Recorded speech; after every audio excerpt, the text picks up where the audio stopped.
ॐ वसुदेवसुतं देवं कंसचाणूरमर्दनं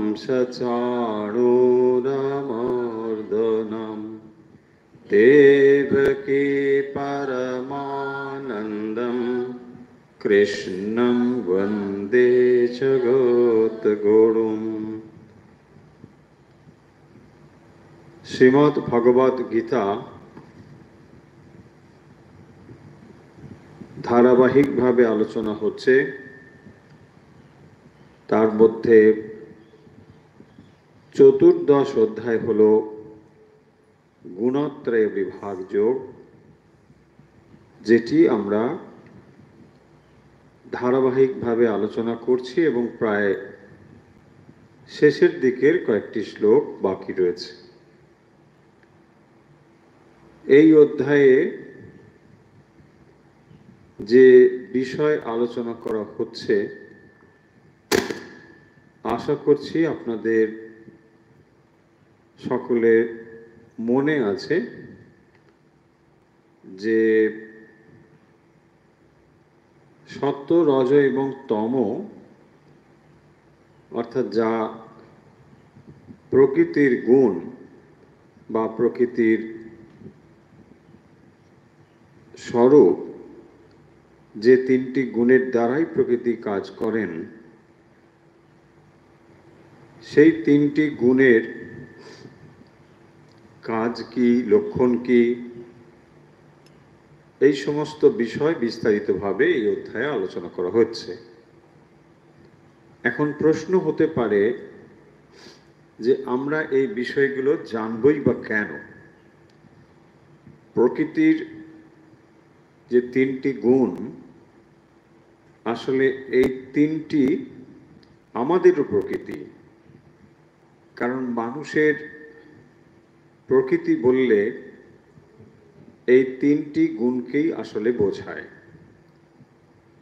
যখন আমরা বলি এই লোকটি ভালো বা এই লোকটি মন্দ, আসলে তখন আমরা কি বলতে চাই? আমরা আসলে বলতে চাই তার মধ্যে সত্য, রজ অথবা তম, এই গুণের কি তারতম্য রয়েছে। তাই একজন মানুষ ভালো অথবা মন্দ, এ কথার অর্থ হলো তার ভেতরে এই গুণগুলির কিভাবে কার্যকর রূপে প্রকাশিত হয়েছে। ঠিক একই রকম ভাবে এই গুণগুলোকে ঠিকভাবে পরিচালিত করলে আমরা যেমন যেমন হতে চাই, কাঙ্ক্ষিত পথ বা কাঙ্ক্ষিত অবস্থা আমরা লাভ করতে পারি।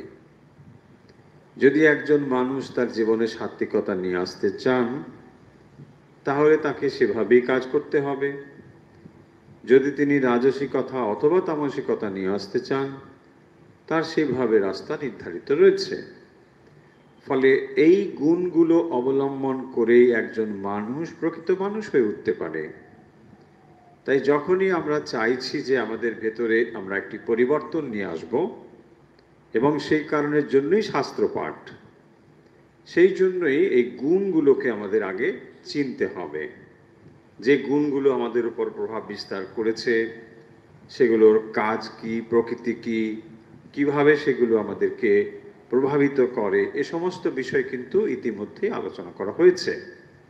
এবং এই গুণগুলোর প্রাবল্যে যদি কেউ দেহত্যাগ করে, তার বা গতি কি হয়, মৃত্যুর পরে সে কোথায় যায়, কি ধরনের শরীর প্রাপ্ত হবে, এ কথাগুলো কিন্তু আলোচনা করা হয়েছে।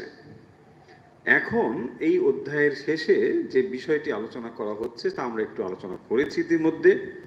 সেই বিষয়টি হলো যে তিনটি গুণের কথা উল্লেখ করার পরে বলছেন কি করে আমরা ত্রিগুণাতীত হব। কেন এই প্রশ্নটাই বা উঠল?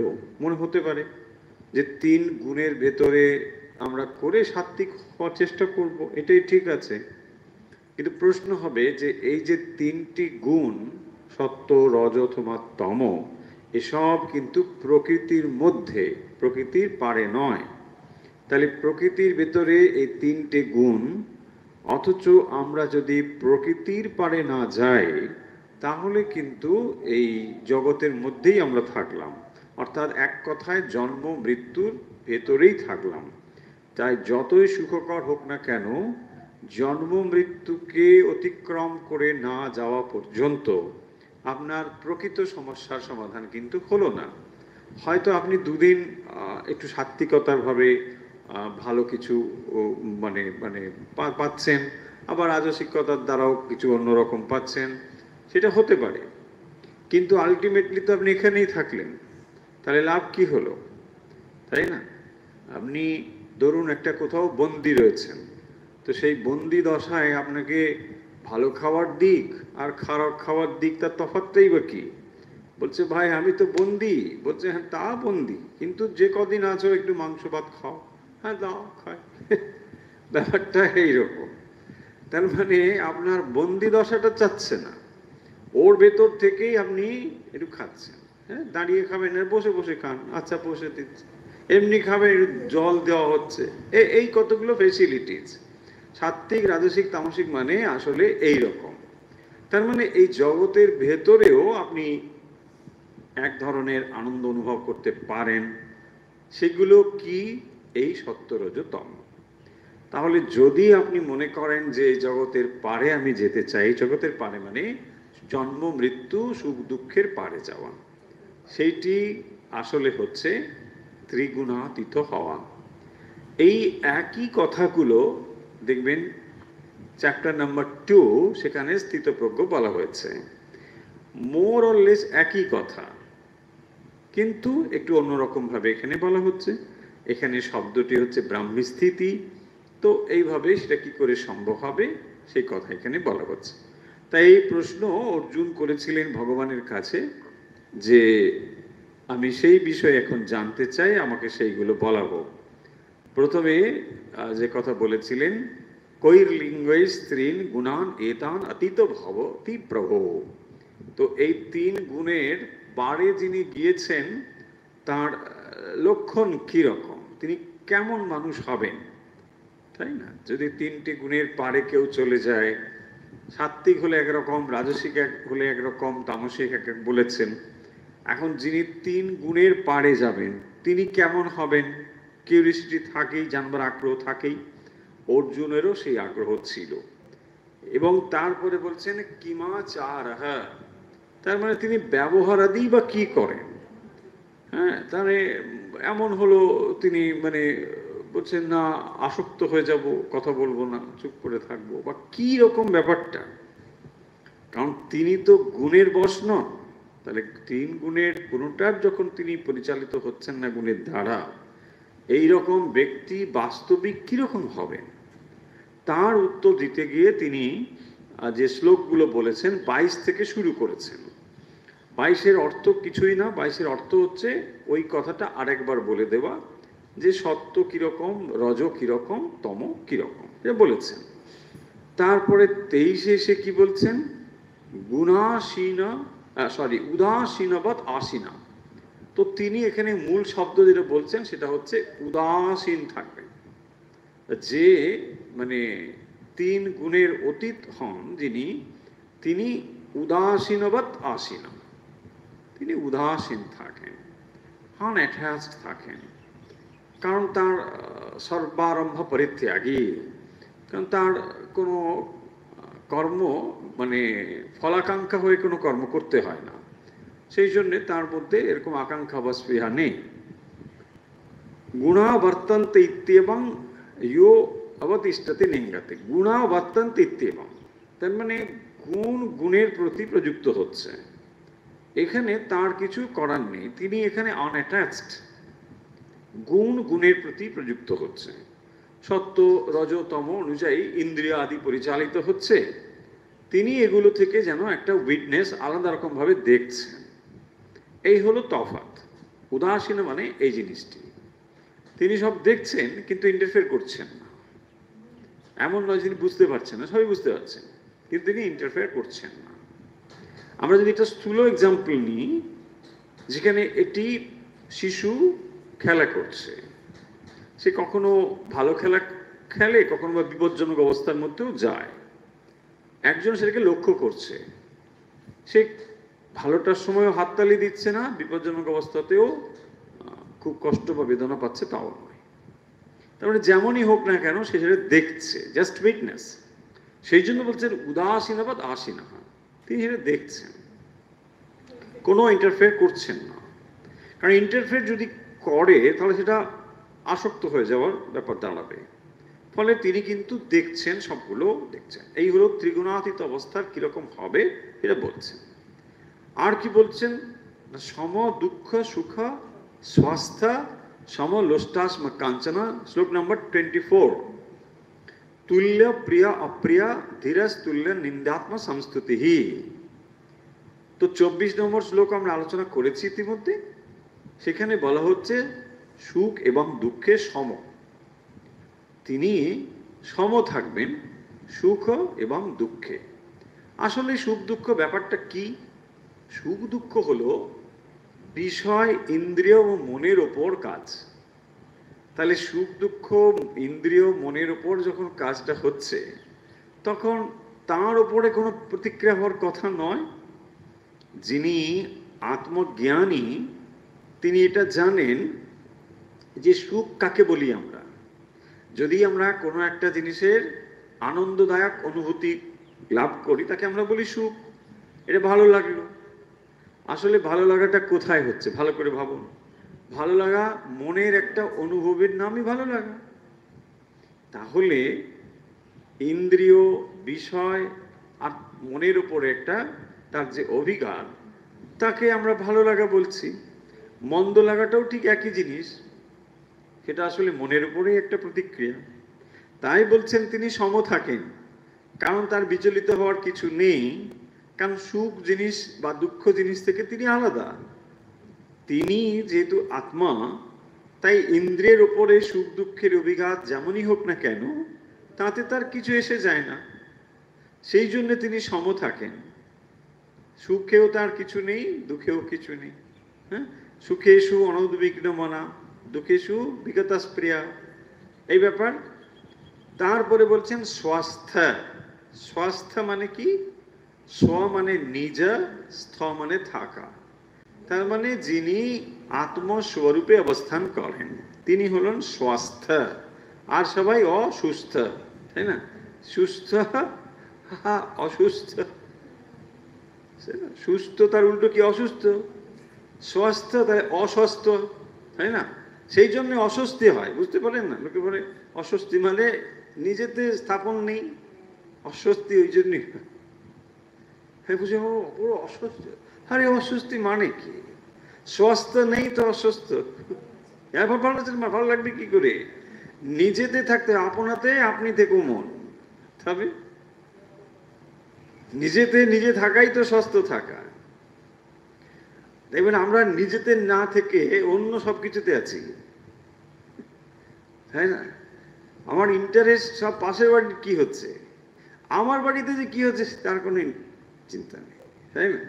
একই কাণ্ড ওখানেই হয়তো ঘটছে, তার থেকে আরো বেশি গুণে ঘটছে, সেটা নিয়ে আমার অত মাথা ব্যথা নেই। পাশের বাড়ি কি হচ্ছে এইটা আমার মাথা ব্যথা, তাই না? এই জন্য তারপরে দেখুন সম লোষ্টাস্ম কাঞ্চনা। হ্যাঁ, সম সম সম শব্দটা এখানে ইম্পর্টেন্ট। সম লোষ্ট অস্ম কাঞ্চনা। তো লোষ্ট এবং অস্ম কাঞ্চনের মধ্যে পাথর, মাটির ডেলা এবং স্বর্ণ, তো এগুলোর মধ্যে কি না সমত্ব। কেন সমত্ব? না এগুলো সব কি? এগুলো সব পঞ্চভূতের বিকার। যেটাকে আমরা সোনা বলি, যেটাকে আমরা পাথর বলি, যেটাকে মাটি বলি, এগুলো আসলে কি? পঞ্চভূতেরই বিকার।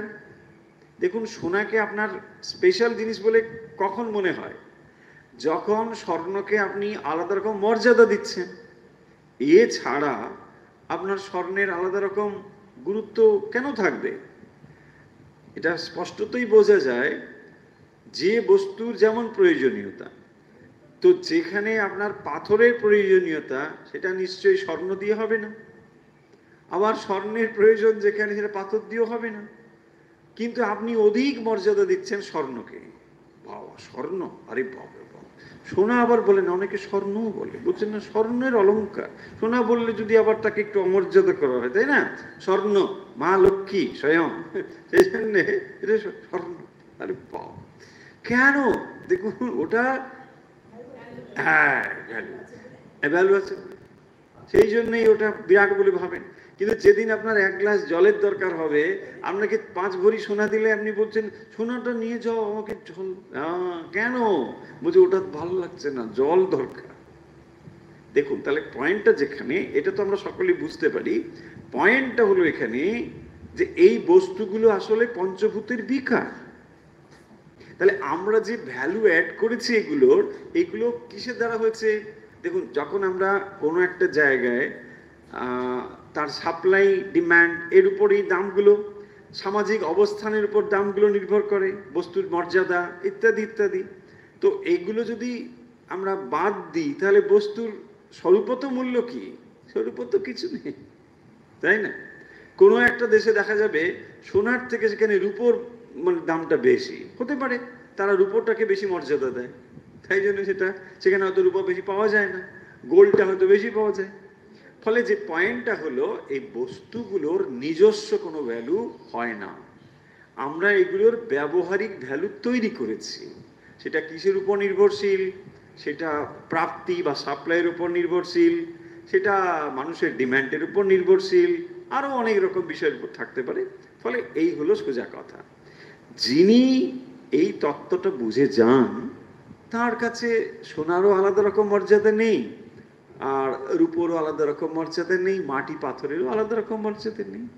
তিনি সবটাকে একই রকম ভাবেই দেখেন, যেটা যখন প্রয়োজন হয় তিনি সেটাকে ব্যবহার করেন, ব্যাস। তুল্য প্রিয় অপ্রিয়, প্রিয় এবং অপ্রিয় দুটোকেই তিনি সমান চোখে দেখেন। কারণ এই দুটোর মধ্যে তিনি কি দেখছেন না, সেই চৈতন্য ব্রহ্ম তাকেই লক্ষ্য করছেন। তো যখন তিনি চৈতন্য ব্রহ্মকেই দুজনের মধ্যে উপস্থিতি লক্ষ্য করছেন, তখন তার কাছে প্রিয় অপ্রিয় বলে কিছু নেই। দুজনই তখন একই সত্তা রূপে তার কাছে ধরা পড়ছে, দুজনেই তার কাছে সমরস, একই রকম, আলাদা রকম করে তার কাছে প্রিয় অপ্রিয় বলে কিছু হয় না। ধীরাস তুল্য নিন্দা আত্মসংস্তুতি। ধীরাহা, তিনি ধীর থাকেন, ধীমান, বুদ্ধিমান, ধৃতিমান। আর কি? আত্মসংস্তুতি, তুল্য নিন্দা, নিন্দা এবং আত্মসংস্তুতিতে সমবুদ্ধি করেন। হ্যাঁ, কেউ যখন খুব প্রশংসা করলো, হ্যাঁ তাতে কিছু নেই, যখন কেউ খুব নিন্দা করলো তাতেও কিছু নেই। তার মানে কি দেখুন, এটা এর অর্থ এমন নয় যে তিনি নিন্দা বোঝেন না, স্তুতি বোঝেন না, তিনি বোঝেন, কিন্তু এই দুটোর তিনি লিমিটেশনসটাও বোঝেন, যে এইগুলো কি মানে আছে। আপনাকে যদি বলা হয় আপনি কি মহান, কি পরিবর্তন হলো? কিছুই পরিবর্তন হলো না, তাই না? দেখুন এইগুলো যখন মানুষ বুঝতে পারে না, তখন এইগুলো নিয়ে খুব লাফালাফি করে, বিরাট লাফালাফি করে, কি একটা বিরাট ঘটে গেল, আরে কি ঘটে? এগুলো থেকেই এইসব হয়। দেখবেন মানুষের যে নিজেকে জাহির করবার ইচ্ছেগুলো এখান থেকেই হয়। মানে আমাকে কেউ দেখুক, আমার কি মর্যাদা, লোকে বুঝুক, মানে কি? কেন? তোমার মর্যাদা দেখানোর অর্থটাই বা কি? কে বুঝবে তোমাকে? তোমার মানেটাই ওটা করেই বা কি হবে? ধরুন আপনাকে বিরাট ফুলের মালা সব দিল, তাতেই বা কি হবে? আপনি যা ছিলেন তাই হলো। আর ধরুন কেউ এসে খুব নিন্দাই বা করলো, তাতেই বা কি হলো? এইটাই বলছেন। তার মানে যখন দেখুন এই নিন্দা অথবা স্তুতি দুটোকে সমদৃষ্টি হবে, যদি এগুলোর থেকে মন বহির্গত হয়ে অন্য কোনো জিনিসে স্থাপন করতে পারেন, তাহলেই হবে, তা নাহলে হবে না। তাহলে এগুলো বিরাট জিনিস বলে মনে হবে। হ্যাঁ, আমাকে এটা বলেছে, কি করে সর্বনাশ, ওর কি করে ক্ষতি করা যায় দেখতে হবে, ও জানে না আমাকে কি করে, অথচ কিছু হয় না। কিরকম দেখুন, এক্সাম্পল দিলে বুঝতে পারবেন। কোনো একটা উচ্চ জায়গায় মনটাকে রাখলে তখন এগুলো হয় না। যেমন দেখুন আপনি, মানে এটা সিচুয়েশন, হাইপোথেটিক্যাল সিচুয়েশন ভাবছেন, ধরুন একজন বাড়িতে খুব অসুস্থ কেউ ডাক্তারবাবুকে ডাকতে যাচ্ছে, হলো। এখন তাকে যদি কেউ রাস্তায় যেতে যেতে দুটো গালিগালাজ দিয়ে দিল, ধরুন একটা খারাপ কথা বললো, সে কি রিয়াক্ট করবে? কিচ্ছু করবে না। সে তখন ওটার কোনো শুনবেই না, কানেই নেবে না, বলছে না না ঠিক আছে, ও যা চলো ভাই, আমার এখন মাথায় অন্য কিছু আছে, তাই না? তার মানে দেখুন, যদি ওটা মাথায় না থাকতো, ও কিন্তু ছেড়ে কথা বলতো না। হ্যাঁ, বলছে না, এবার আস্তিনটা গুটিয়ে নেবে, কি করা যায় দেখা যাক, তাই না? নাহলে কিছুতেই মাথা থেকে থামবে না। পয়েন্টটা হলো এই, তাহলে স্তুতি এবং নিন্দার থেকে বাইরে কোনো একটি উচ্চ অবস্থায় যদি আপনি মনকে রাখতে পারেন, তাহলে এগুলো আপনি মূল্যহীন করতে পারবেন। তা নাহলে এগুলো মূল্যবান হয়ে যাবে, আপনার কাছে বিরাট জিনিস মনে হবে। এই যে এখানে বললেন না সমল অষ্টাশ্ম কাঞ্চনা, এটাও ঠিক তাই। এ মন এর থেকে একটি উচ্চ অবস্থায় স্থাপন করতে পেরেছেন, এগুলোর থেকে অনেক বেশি উঁচুতে তার মন রয়েছে, তাই তিনি এগুলোকে আর মর্যাদা দিচ্ছেন না। বলছে ঠিক আছে ঠিক আছে, চলো, এগুলো এমন কিছু নেই। অনেক বেশি ভ্যালুয়েবল জিনিস যদি আপনি পান, তখন এই ছোটখাটো জিনিসগুলো নিয়ে আপনার কিছু মাথা ব্যথা হয় না, তাই না? আগে বলেছিলাম, ধরুন একজন খুব বড় ব্যবসায়ী, বিরাট বিজনেসম্যান, প্রচুর কোটি কোটি টাকা ধরুন মালিক, এমন কেউ এসে যদি বলে, জানেন না আপনার ওই যে স্টোরটা না, ওটা পুড়ে গেছে। ও ঠিক আছে ঠিক আছে, চলো পুড়ে, তাই না? কোনো ব্যাপারই তার কাছে মনে হচ্ছে কি বলছে, পুড়ে গেছে। তারপরে সে বলছে না আপনার না এবারে এত কোটি টাকা লাভ হয়েছে। হ্যাঁ ঠিক আছে ঠিক আছে, কিছুই নেই। তার মানে দুটো তার কাছে কোনো ব্যাপারই নয়, কারণ সে অনেক বেশি এগুলোর থেকে মানে তার রয়েছে। এক্স্যাক্টলি। তাহলে যখন এই জাগতিক বিষয়গুলো থেকে কারোর মন অনেক বেশি উচ্চ অবস্থায় স্থাপন করতে পারেন, তখন এইগুলো আর ম্যাটার করে না।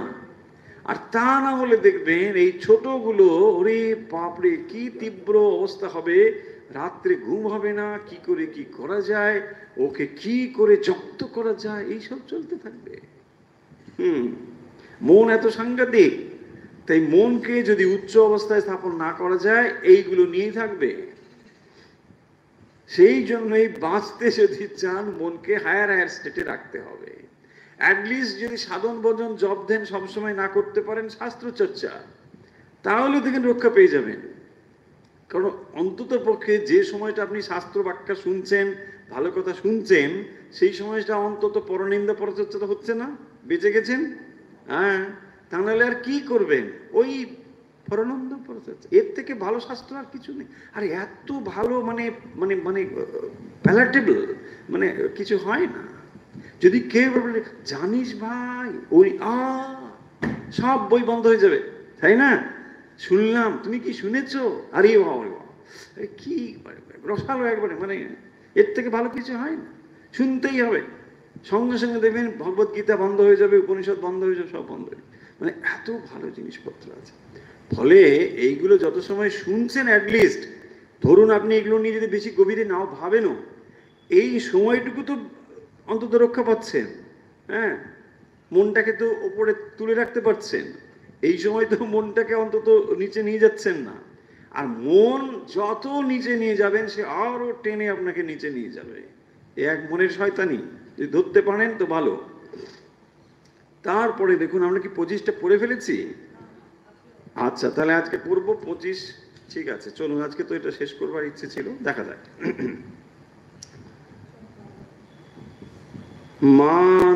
মানাপমানয়া স্থূল্যা স্থূল্যা মিত্রারিপাক্ষয়ো সর্বারম্ভ পরিত্যাগী গুণাতীতা সৌচ্যতে। পরিষ্কার বুঝতে পারছেন এই শ্লোকটি থেকে? গুণাতীতা সৌচ্যতে মিনস এখানে ডেফিনেশন দেওয়া হচ্ছে। Who is গুণাতীতা? গুণাতীত কে? উচ্যতে বলা হয়, তিনি গুণাতীত, তাকেই গুণাতীত বলা হবে। কে গুণাতীত হবে? তাহলে এখানে কি বলা হচ্ছে? গুণাতীতর লক্ষণটা কি? যিনি গুণাতীত হবেন, তিনি কেমন হবেন? আরো এখানে সেই জন্য বলছেন মান অপমানয়া তুল্যা তুল্যা মিত্রারি পক্ষয়। দেখো, তাহলে মান অপমানয় তুল্যঃ, তুল্য মানে সমবুদ্ধি, সমান, তুল্য, তার কাছে একই রকম। কি? মান অপমানয়, যে কথা বলছিলাম একটু আগে, মান এবং অপমান, এই দুটোকে দেখুন, দুটোর আলাদা রকম প্রতিক্রিয়া রয়েছে মনের উপরে। কেউ প্রশংসা করলে ভালো তো লাগেই, কিন্তু তাহলে ত্রিগুণাতীত যিনি হবেন তিনি এ দুটোকে প্রশংসা করলে কি তিনি বুঝতে পারেন না? বা আমি মন্দ কথা বললে কি তিনি বুঝতে পারেন না? তা তো নয়, তিনি বুঝতে পারেন। এই দুটো দিয়ে আপনার কি অভিপ্রায় সেটা তিনি পরিষ্কার বুঝতে পারেন, কিন্তু এ দুটোকে তিনি সমানভাবে দেখেন। এই দুটোর কাছে তার কোনো ব্যাপার নেই, তাই না? দেখুন কিরকম, যদি কোনো একটি ছোট শিশু এসে ধরুন একটা বয়স্ক মানুষকে বলছেন আপনি কি মহান, তরুণ এটা বলছে, বলছি কি বলছি, বাচ্চা ছেলে কিছু জানে না তো আমার সম্পর্কে, তাই একটা কিছু বলছে, তাই না? আপনি ওটাকে কেয়ারই করবেন না। আবার যদি বলছে আপনি খুব খারাপ, বলছি যাও ওখানে খেলতে যাও, খেলতে যাও, মানে আপনি ওটাকে পাত্তাই দিচ্ছেন না। কেন পাত্তা দিচ্ছেন না? আপনি জানেন যে ও একটা ছেলে মানুষের মতন কথা বলছে, জাস্ট ইম্যাচিওর। ও ভালোটাকে কি বলে জানে না, মন্দটাকে কি বলে জানে না, তাই ও এরকম কথা বলে। আবার দেখুন, যেটাকে ও আজকে মন্দ বলছে, মানুষের কথা যদি ধরেন, একটু পরে সেটাকেই সে আবার ভালো বলতে পারে, আবার বিপরীতটাও ঘটবে। যেটাকে এখনই সে ভালো বলছে, একটু পরে সে মন্দ বলতে পারে। তাহলে এইগুলোকে এত মূল্য দেওয়ার কি দরকার আছে? মানুষ তো স্বার্থ নিয়ে চলে। আপনাকে সে আজকে বলছে না আপনার মতন মহান কেউ হয় না, কালকেই দেখবেন সে আবার মুখ ফিরিয়ে নিয়েছে, ফোন করলে ধরবে না, হবে কি না? তো এই তো হয়। ফলে এগুলোকে এত ম্যাটার করবার কি দরকার? আপনি এগুলোকে এত মূল্য দিয়ে নিজের অমূল্যবান মানে সময়টাকে নষ্ট করছেন কেন? জীবনটাকে নষ্ট করছেন কেন? তাই এই জিনিসগুলো তারা বুঝে যায় বলে এগুলোকে কোনো ম্যাটারই করে না, এগুলোকে কোনোভাবেই গুরুত্ব দেয় না। মান অপমানায় তুল্য, ঠাকুরের মন ঈশ্বরে পরিপূর্ণভাবে রয়েছে, সর্বদাই তিনি মন ঈশ্বরে দিয়ে রেখেছেন। তাই জন্য দেখবেন কে কি বলছে এগুলোকে খুব বেশি তিনি মর্যাদা দিচ্ছেন। আর এই ঠাকুরের উচ্চতার তুলনায় এই দারিকবাবুর ছেলে টেলে এগুলো কি, এগুলো তো মানে একদম বাচ্চা ছেলের মতো। বলছে ঠিক আছে ওগুলো ছেড়ে দাও, ও যা বলেছে বলেছে, এগুলো কিছু ওরা কিছু জানে না, ওরা বিষয় নিয়ে থাকে, ঠিক আছে চলো। কোনো মর্যাদার মধ্যে মানে ধরছেই না। যদি এগুলোকে ধরতেন বিরাট একটা ম্যাটার হতো, তাই না?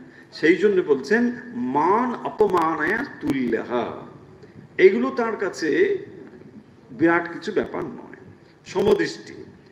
আর মিত্রা, দেখুন মিত্রপক্ষ এবং শত্রুপক্ষ, মিত্রা রি পাকসায়, বহু দ্বিবচন আছে পাকসায়, তো এখানে কি আছে? মিত্রা এবং অরি, মিত্র মানে বন্ধু আর অরি মানে শত্রু। তাহলে মিত্রপক্ষ এবং শত্রুপক্ষ এই দুটো তার কাছে একই। এই হলো ত্রিগুণাতীত অবস্থা, যিনি হবেন তিনি এরকম। আর বলছেন আরেকটি শব্দ, সর্বারম্ভা পরিত্যাগী। সর্বারম্ভ পরিত্যাগী, আরম্ভ, সর্বযুক্ত আরম্ভ। আরম্ভ কি? আরম্ভ মানে উদ্যোগ, আরম্ভ কথার অর্থ হচ্ছে উদ্যোগ। সর্বারম্ভ মানে সমস্ত রকম উদ্যোগ পরীক্ষা করেছে। তো তার মানে কি তিনি উদ্যোগ কোনো কাজের তার কোনো স্পৃহা নেই, মানে যে তার ফলাকাঙ্ক্ষা নেই, সেই জন্য তার কোনো মানে এই আরম্ভ নেই, এটা বলা হয়েছে। তার মানে যদি তিনি অপরের হিতের জন্য কর্ম করেন সেটা তিনি করতে পারেন, কিন্তু কর্মফল প্রাপ্তির জন্য তার আর কোনো আকাঙ্ক্ষা নেই, এই হলো তফাৎ। সেই জন্য বলা হচ্ছে সর্বারম্ভ পরিত্যাগ, উদ্যম শূন্য। সর্ব আরম্ভ মানে সমস্ত রকম উদ্যম শূন্য। উদ্যম মানে তার মানে এই নয় হে আপনি আসুন, বলছেন না আমি বসে আছি, কেন? আমার উদ্যম নেই। ব্যাপারটা সেরকম নয়, মানে জড় মতো নয় যে বলছে না বসে আছে, বলে এখানে বসে থাকুন, বলে বসে আছে, সেরকম নয়। কিন্তু উদ্যম মানে যেখানে ফলপ্রাপ্তির জন্য যে তিনি একসময় কর্মে ঝাঁপিয়ে পড়তেন সেইটা নেই। কারণ তার তার কর্মের প্রতি নিজের আকাঙ্ক্ষার কিছু নেই। এখন তিনি যেটা করেন সেটা হচ্ছে লোকহিতায় করেন, লোক মঙ্গলের জন্য করেন, তার নিজের জন্য কিছু নেই, তাই না?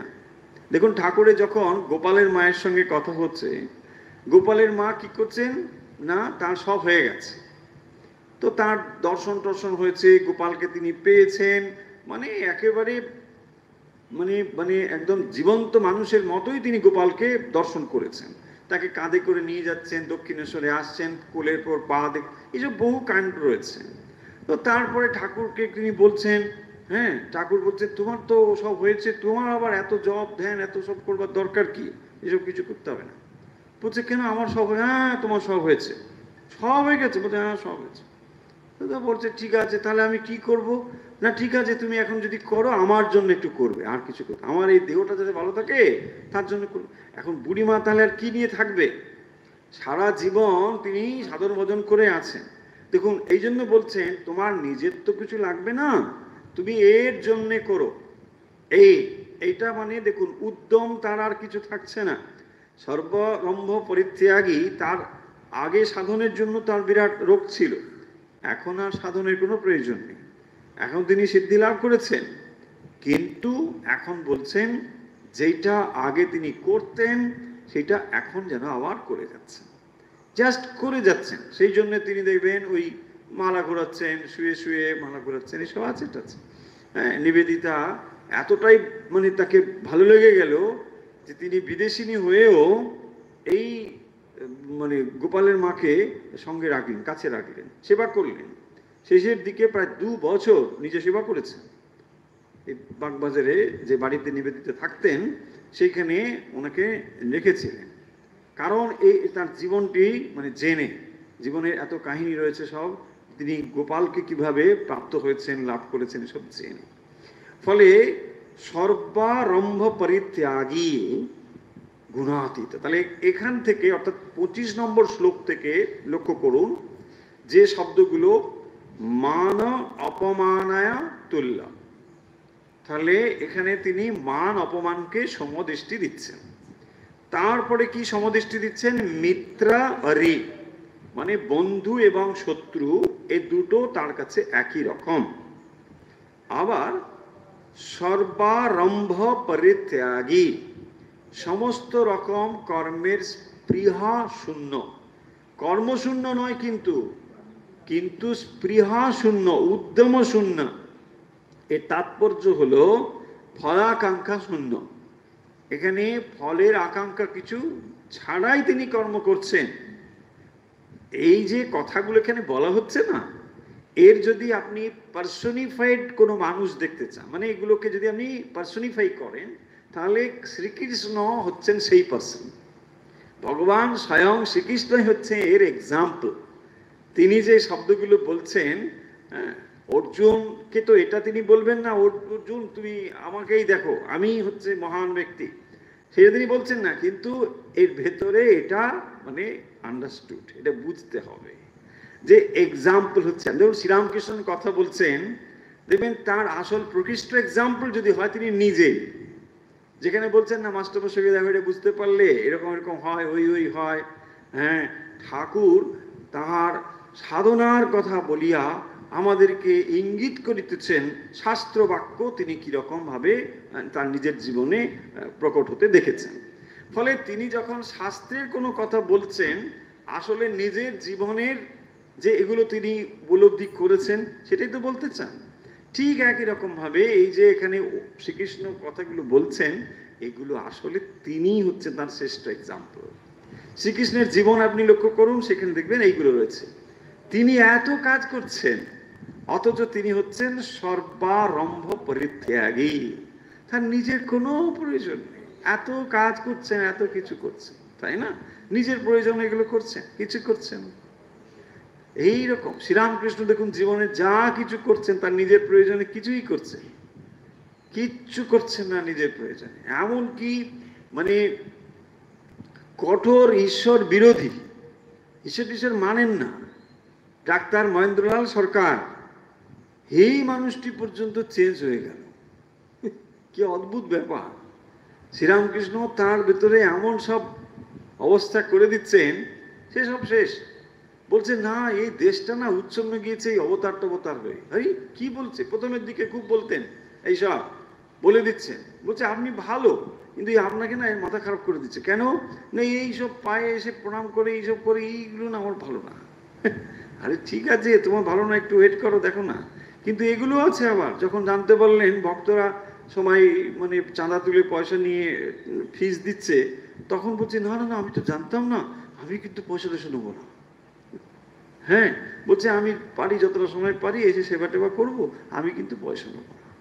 আরে তারপরে ধীরে ধীরে এমন পরিবর্তন হয়ে গেল, মানে অন্য রোগী দেখা ভুলে এইখানে 2-4 ঘন্টা করে এসে প্রত্যেকদিন বসে থাকছে। বলছে তুমি কারোর সঙ্গে কথা বলবে না, আমার সঙ্গে কথা বলবে। কি অবস্থা!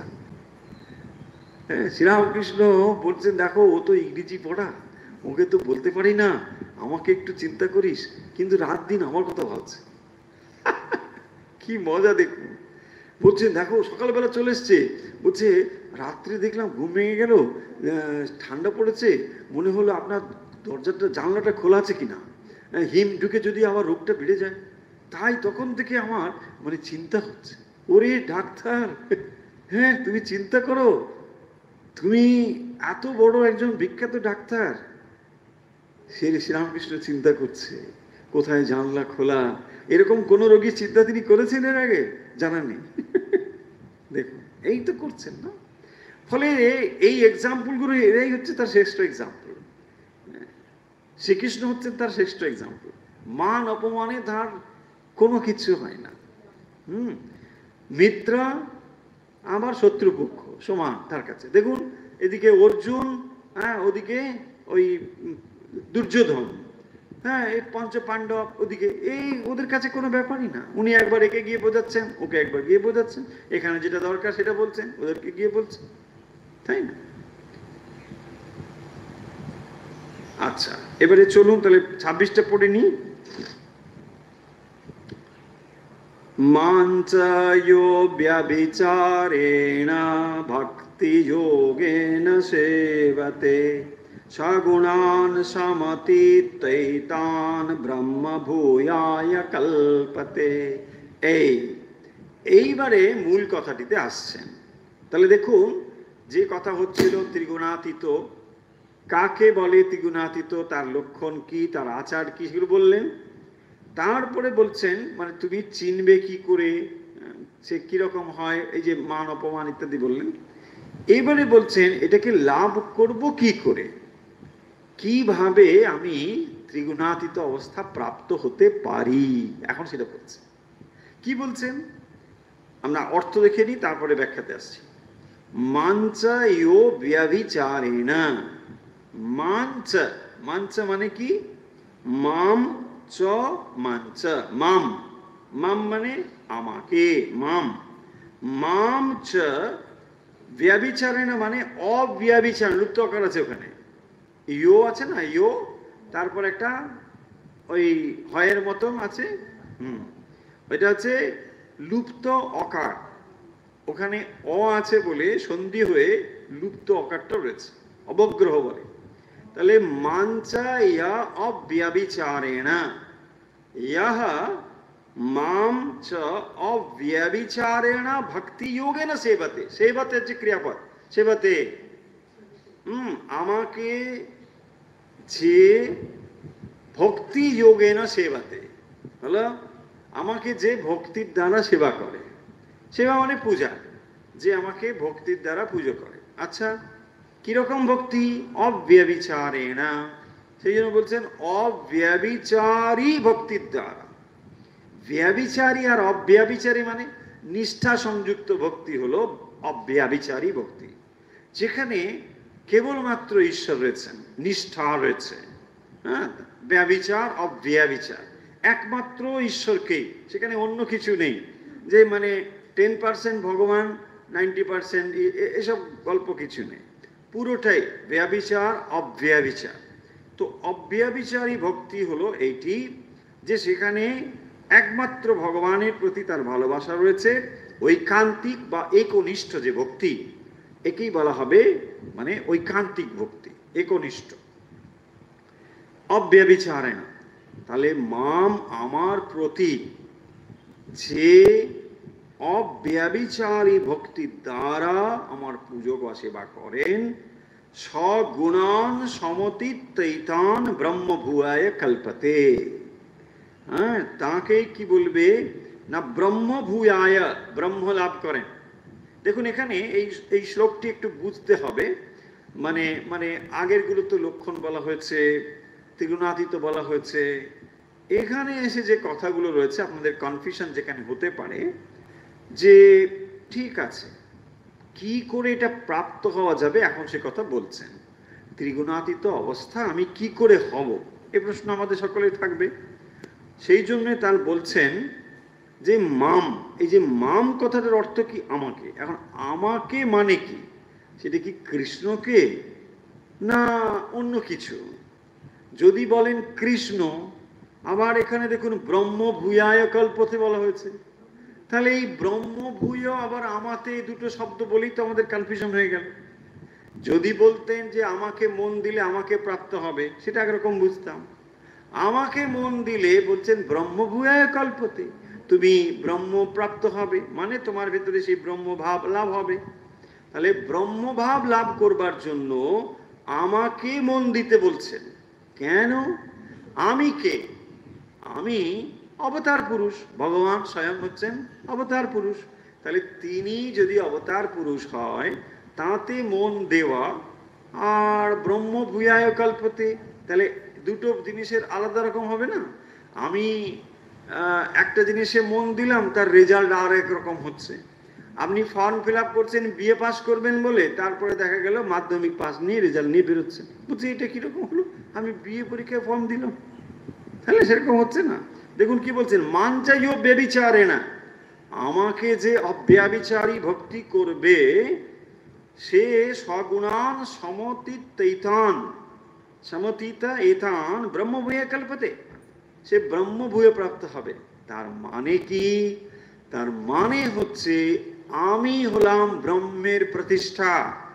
ব্রহ্মের প্রতিষ্ঠা হচ্ছে আমি, ওই জন্য সেই কথাটা পরে বলছেন, পরের শ্লোকে রয়েছে ব্রাহ্মণ হই প্রতিষ্ঠা অমৃতস্য অভ্যাসে চ। এই আমি হলাম এই ব্রহ্মের প্রতিষ্ঠা। মানে আমাকে আরাধনা করা, ব্রহ্ম আরাধনা করা দুটো একই জিনিস। তাহলে এখানে দেখুন ভক্তির কথাই চলে এলো। তাহলে যদি ত্রিগুণাতীত হতে চান, আমাদের মনে হবে তাহলে বিশেষ কোনো যোগ পদ্ধতি অবলম্বন করতে হবে, বিরাট না। ভগবান বলছেন অব্যভিচারী ভক্তির দ্বারাই এটা হতে পারে। ত্রিগুণাতীত হতে যদি চান, তাহলে ভগবান বলছেন সহজ রাস্তা, আমার প্রতি ভক্তি সংযুক্ত হও, আমাকে ভক্তি করো, তাহলে এটা হয়ে যাবে। হ্যাঁ, তাহলে ভগবানের প্রতি ভক্তি অর্পণ করলেই ভক্তি সংযুক্ত ভাবে এটা হয়ে যাবে। তা না হলে ত্রিগুণাতীত অবস্থা প্রাপ্তির জন্য আপনাকে অন্য কিছু করতে হবে না। ভগবানের প্রতি ভক্তি হলেই এটা হবে।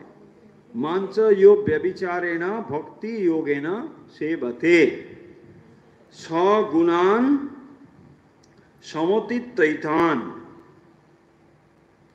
ব্রহ্মভূয়ায় কল্পতে। তো তিনি কি হন? সমতিথ্য সর্বতভাবে অতিক্রম করে এতান গুণান, এই সমস্ত গুণগুলোকে তিনি অতিক্রম করে যেতে পারেন। তাহলে গুণকে অতিক্রম করতে পারা সম্ভব ভক্তির দ্বারা। দেখুন যেখানে জ্ঞানের কথা বলা হয়েছে স্থিতপ্রজ্ঞ, সেখানে জ্ঞানের পদ দিয়ে বলেছেন। আবার যেখানে কর্মের প্রসঙ্গ এসেছে সেখানে কর্মের কথাও বলা হয়েছে। তার মানে এই সমস্ত বিষয় প্রাপ্তি হতে পারে ভক্তির দ্বারাও। অর্থাৎ ঈশ্বরে ভক্তি কিরকম ভক্তি না, সেই ভক্তি হচ্ছে অব্যভিচারিণী ভক্তি। এই রকম যদি একনিষ্ঠ ভক্তি হয়, সেই একনিষ্ঠ ভক্তির দ্বারা ত্রিগুণাতীত অবস্থাও লাভ করা সম্ভব। হ্যাঁ, তিন গুণের পারে যাওয়া এটি কিন্তু এর দ্বারাই সম্ভব।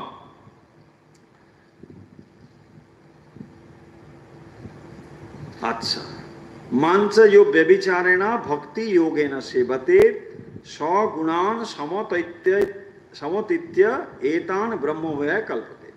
তাহলে এতান গুণান, এই সমস্ত গুণগুলোকে অতিক্রম করে যাওয়া সম্ভব ভক্তির দ্বারা। তাহলে দেখুন, ভক্তির এখানে মানে প্রশংসা করা হচ্ছে যে আপনি যোগ, কর্মযোগ, ভক্তি, রাজযোগ যাই বলুন বা জ্ঞানযোগ বিচারের পথ, এখানে ভক্তিকেই শ্রেষ্ঠ বলা হচ্ছে। কেন ভক্তি শ্রেষ্ঠ বলা হচ্ছে? দেখুন, এখানে ব্রহ্মভূয়ায় বলছেন, মাঞ্চ বলছেন। মাঞ্চ মানে কি? যখনই আমরা বলছি মাঞ্চ মানে হচ্ছে ব্রহ্ম, কিন্তু সোপাধিক ব্রহ্ম। দেখুন, ব্রহ্মের সঙ্গে যখন উপাধি সংযুক্ত হচ্ছে তখন মাম হচ্ছে, তাই নয় কি? যখন তিনি বলছেন আমাকে শরণাগত হও, আমাকেই ডাকো, তার মানে তিনি বলতে পারতেন তুই ব্রহ্মকে ডাকো না, আমাকে। তার মানে আমি সেই সোপাধিক ব্রহ্ম। যে ব্রহ্ম ব্রহ্ম শব্দ বলা হচ্ছে তা কি রকম না, সেটি হচ্ছে মানে কোনো রকম সেখানে তুমি তাকে বিশেষায়িত করতে পারবে না। তাহলে যাকে তুমি বিশেষায়িত করতে পারো না তাকে তুমি উপাসনার মধ্যেই বা কি করে নিয়ে আসবে? এটা ভেরি ডিফিকাল্ট। দেখুন, সে কথা আগে চ্যাপ্টারে বলা হয়েছে। সেখানে বলছেন যে যারা আমার এই রকম স্বরূপ, যে সেটিকে নিয়ে যারা মানে ব্রহ্মচিন্তা যারা করে, তার তুলনায় যারা আমার এই গুণের মানে পুজো করে বা স্বরূপের পুজো থেকে মানে ব্রহ্মের উপাসনা থেকে যারা আমার এই দ্বৈতভাবে পুজো করে, তারা অনেক বেশি মানে সহজে প্রাপ্ত হয়। কেন বলেছেন না, যদি কেউ ব্রহ্মভাব প্রাপ্তির জন্য উপাসনা করে, তার সামনে আর কে রয়েছে? তার ব্রহ্ম, মানে সেখানে নির্গুণ ব্রহ্ম। তো নির্গুণ নিরাকার ব্রহ্মের উপাসনা যখন করছেন, তার মনকে উপাসনা স্তরে রাখবার মতো আর কোনো জায়গা নেই। কিন্তু যিনি সগুণ সাকার উপাসনা করছেন, তার তুলনামূলকভাবে সহজ, সে কথা বলা হয়েছে। ঠিক এখানেও সেই কথা বলছেন। মাঞ্চ মানে হচ্ছে যে তুমি যদি বলো নিরাকার ব্রহ্মের উপাসনা করবে, আচ্ছা ব্রহ্ম কি, তুমি কি ধারণা করো? তোমার কাছে ব্রহ্ম একটি শব্দ ছাড়া আর কি আছে?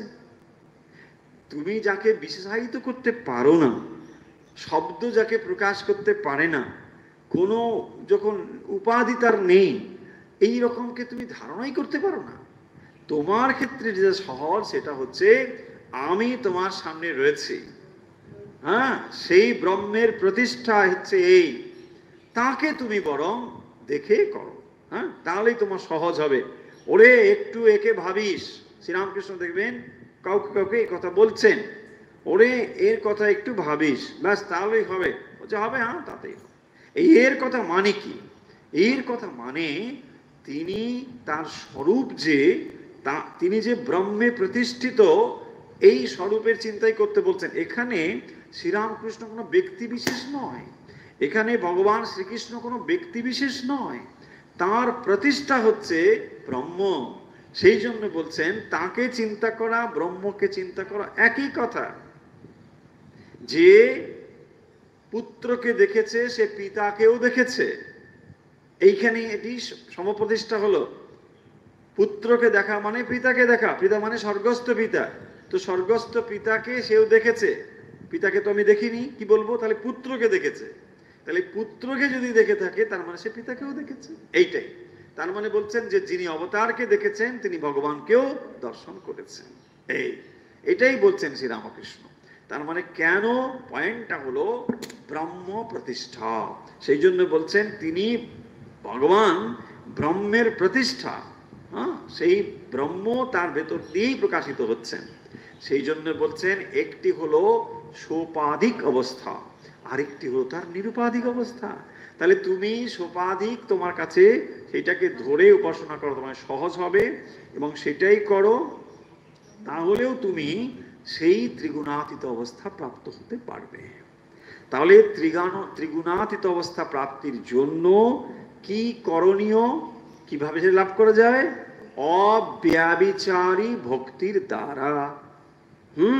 ব্যভিচারী অব্যভিচারী ভক্তি, একনিষ্ঠ ভক্তি, হ্যাঁ, ওয়ান পয়েন্টেড। মাইন্ড যখন ঘুরে ঘুরে এক পয়েন্ট হবে, সেইটা 1 পয়েন্ট, আর কিচ্ছু জানি না, নিষ্ঠা একে বলা হয়। একমাত্র ঈশ্বরকেই তিনি চান, এই হলো নিষ্ঠা। পরের লাইনটি পড়ে দিই, তাহলে চ্যাপ্টারটা আমাদের কভার হয়ে যাবে। ব্রাহ্মণা হি প্রতিষ্ঠামামৃতা সাবায়াসাচ্চ চ শাশ্বতস্য চ ধর্মস্য সুখসৈকান্তিকাস্য চ। কেন বলছেন না অহম?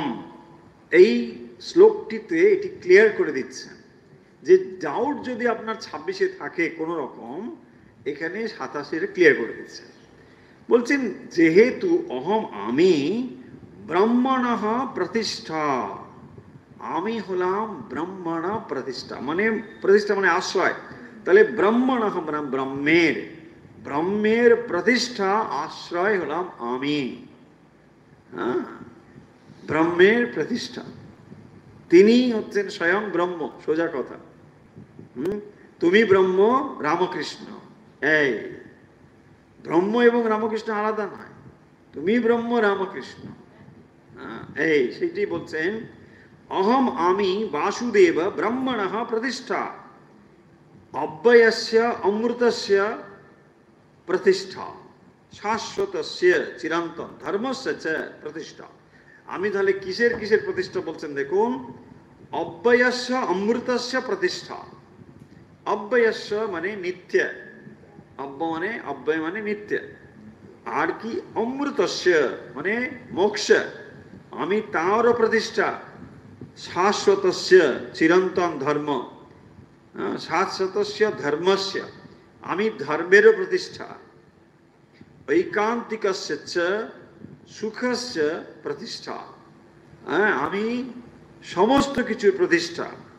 ঐকান্তিকস্য চ অব্যভিচারী সুখস্য সুখের প্রতিষ্ঠা, আমি অব্যয় অমৃত স্বরূপ ব্রহ্মের আশ্রয়স্থান, আমি হলাম সমস্ত বস্তু প্রতিষ্ঠা। এই যে ভগবান বলছেন, তিনি আসলে তার স্বরূপের দিকে তাকিয়ে বলছেন। ইনি মানে বসুদেব নন্দন, তিনি শ্রীকৃষ্ণ বাসুদেব, তিনি কেবল তার ওই ব্যক্তি রূপটির কথা বলছেন না এখানে, তিনি যে স্বয়ং ভগবান সেই কথা এখানে বলছেন। স্বরূপত তিনি যে ব্রহ্ম সেই কথা এখানে বলছেন। তাই জন্য বলছেন যে যেহেতু ব্রহ্মের নিত্য সনাতন ধর্মের যে ঐকান্তিক সুখের প্রতিষ্ঠা স্বরূপ, সেইটি হলো আমি স্বয়ং, এবং সেই জন্য বলছেন মদভাব প্রাপ্তি অবসম্ভাবী। মদভাব প্রাপ্তি মানে আমার ভাব প্রাপ্ত হওয়া। ওই যে আগে বলছেন দেখবেন ব্রহ্ম ভূয়ায় কল্পতে, তো তিনি আমার ভাব প্রাপ্ত হন, আমাকেই প্রাপ্ত হন, তাই না? তো যিনি ভগবানের উপাসনা করছেন in any form of god, তিনিও সেই ব্রহ্মকেই প্রাপ্ত হবেন, কারণ সমস্ত কিছু প্রতিষ্ঠা হচ্ছে সেই ব্রহ্মই, ব্রহ্মের প্রতিষ্ঠা হচ্ছেন এটি, সব কিছু এটাই, সেই জন্য এটা সম্ভব হবে। তাহলে আমরা যে শ্লোকগুলো এই চ্যাপ্টারের শেষের দিকে পাচ্ছি, অর্থাৎ 22 নম্বর থেকে 27 নম্বর পর্যন্ত, এর ভেতরে যে কথাগুলো রয়েছে তা হলো ত্রিগুণাতীত অবস্থা কেউ যদি প্রাপ্ত হন, তিনি কেমন আচরণ করেন, কি তার লক্ষণ, এবং তিনি ওই অবস্থা যে প্রাপ্ত হয়েছেন আমরা কিভাবে তা প্রাপ্ত হতে পারি, কি করলে তা প্রাপ্ত হওয়া সম্ভব, কি তার মানে উপায়। তাহলে এই সমস্ত বিষয় এই কয়েকটি শ্লোকের মধ্যে বলা হয়েছে। আমরা সেই শ্লোক কয়েকটি আজকে পড়লাম, যেখানে এই চ্যাপ্টারটি আমরা এর দ্বারা শেষ করলাম। ভগবদ গীতাতে ত্রিগুণাতীত অবস্থা লাভের জন্য আগে তিনটি গুণের লক্ষণ, তার চেনবার উপায়, তার গতি প্রকৃতি, মৃত্যুর পর তার কি অবস্থান হয়, এই সমস্ত বিষয় আলোচনা করা হয়েছে ইন ডিটেলসে। তারপরে ত্রিগুণাতীত বলা হয়েছে। ত্রিগুণাতীত মানে কি? তার তিনটি গুণের পারে যাওয়া। গুণ শব্দের আরেকটি অর্থ হলো বন্ধন, যা তৈরি করে, যা বেঁধে ফেলে, দড়ি, রজ্জু, গুণ শব্দের একটি অর্থ। তাহলে এখানে গুণ মানে হলো যা আমাদেরকে বেঁধে ফেলে। তিন রকম ভাবে বাঁধা যায়, দেখুন নানা রকম ভাবে বাঁধা যায়। সেটা কখনো মানে আপনাকে, কিন্তু সবটাই বাঁধা। সেটা সত্য হতে পারে, রজ হতে পারে, তম হতে পারে। সেই জন্য সেটাকে বন্ধন বলা হয়েছে। কিন্তু বন্ধনের মধ্যে হয়তো একটু ভালো একটু খারাপ, এই যতই যা হোক না কেন সেটা হলো বন্ধন। এবং এই বন্ধন থেকে সম্পূর্ণভাবে মুক্ত হওয়া কি সম্ভব? বলছে হ্যাঁ সম্ভব। তাকে কি বলা হবে? তাকে বলা হবে ত্রিগুণাতীত অবস্থা। সেই ত্রিগুণাতীত যদি কেউ হয়, তিনি কিরকম আচরণ করেন, কি তার লক্ষণ, এই অর্জুন এই প্রশ্ন করেছিলেন। তার উত্তরে ভগবান উদাসীন বা দাসীন এখান থেকে শুরু করেছেন। অর্থাৎ যিনি এরকম হবেন, তিনি উদাসীন হবেন, তিনি সুখ দুঃখে বিচলিত হবেন না, তিনি নির্দ্বন্দ্ব হবেন, নিঃসঙ্গ হবেন এবং সর্বত্র সমবুদ্ধি সম্পন্ন হবেন। এই তো মূল কথা। এই কথাগুলোই তো বলা হয়েছে, যে এই পরপর 2-3টে শ্লোকে দেখবেন এইগুলোই বলা হয়েছে, যে মানুষ কি হবে, যে ত্রিগুণাতীত হবে তিনি হবেন উদাসীন, সুখ দুঃখে তিনি বিচলিত হবেন না, তিনি নির্দ্বন্দ্ব হবেন। এবং নির্দ্বন্দ্ব মানে সুখ দুঃখে সমবুদ্ধি, শত্রু মিত্রে সমবুদ্ধি, তাকে বলা হয় নির্দ্বন্দ্ব। নিঃসঙ্গ, নিঃসঙ্গ মানে একমাত্র ব্রহ্মসঙ্গ বা ঈশ্বর সঙ্গ ছাড়া আর কোনো সঙ্গের তিনি আকাঙ্ক্ষা করেন না, তাকে বলা হয় নিঃসঙ্গ। যেখানে আর অন্য কোনো সঙ্গ তার কাঙ্ক্ষিত নয়, একমাত্র তিনি আত্মসঙ্গতেই মশগুল রয়েছেন। হ্যাঁ, আর তার বিষয়ের উপর কোনো নির্ভরশীলতা নেই। তিনি নিজেতেই নিজে আনন্দ অনুভব করেন, আত্মরথী, আত্মক্রীড়া, আত্মবিদ, এইরকম। তো এই সর্বত্র সমবুদ্ধি, তিনি সবকিছুতে সমান দেখেন, সমবুদ্ধি সম্পন্ন, এইরকম যিনি হবেন। এইটি এখানে এই কথাগুলো বলার তাৎপর্য হচ্ছে, দেখুন যে যে জিনিসটিকে আমরা সাংখ্যের দৃষ্টিতে মানে ত্রিগুণাত্মিক মায়া বলছি, প্রকৃতি বলছি, তাকেই বেদান্ত মায়া বলে। মজা হলো যে সাংখ্য দর্শন যে প্রকৃতির কথা বলে, সেই প্রকৃতিকে জড়া প্রকৃতি বলা হয়েছে। আবার এখানে বেদান্তের দৃষ্টিতে তাকে মায়া বলা হয়েছে। এবং সেই কারণের জন্যই এখানে এটাকে পরিষ্কার করে বলে দেওয়া হচ্ছে, কারণ বেদান্তে ঈশ্বরের কথা রয়েছে, এসব ব্যাপার রয়েছে, কিন্তু সাংখ্য দর্শনে ঈশ্বরের কথা নেই। সাংখ্য হচ্ছে নাস্তিক দর্শন, মানে ঈশ্বরের অবস্থানটা মানে না, অন্যভাবে মানে, কিন্তু ঈশ্বরের অবস্থা মানবে না। তো ফলে এখানে যে ত্রিগুণাতীত অবস্থা, যে তিন গুণ, সেটা প্রকৃতির মধ্যে রয়েছে। অর্থাৎ সাংখ্য দর্শনে প্রকৃতির কথাই সেখানে বলা হয়েছে, যাকে প্রকৃতি বলা হয়েছে, বেদান্ত সেটাকেই মায়া বলে বলছে। তাই এখানে এই দুটো শ্লোক দিয়ে এটাকে কনক্লুড করা হচ্ছে যে ভক্তির দ্বারাও ত্রিগুণাতীত অবস্থা লাভ করা সম্ভব।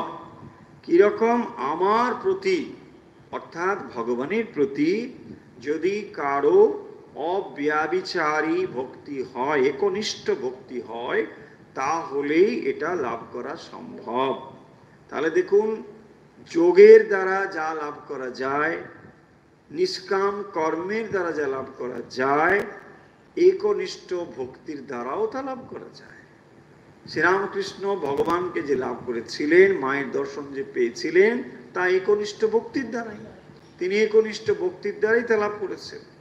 সেই জন্যে ভগবদ গীতাতে এখানে পরিষ্কার করে বলা হচ্ছে, ত্রিগুণাতীত অবস্থা লাভ করতে গেলে ব্রহ্ম ভূয়ায় কল্পতে, অর্থাৎ তিনি সেই ব্রহ্মভাব প্রাপ্ত হবেন যদি কেউ অব্যভিচারী ভক্তি ঈশ্বরের প্রতি প্রযুক্ত করেন।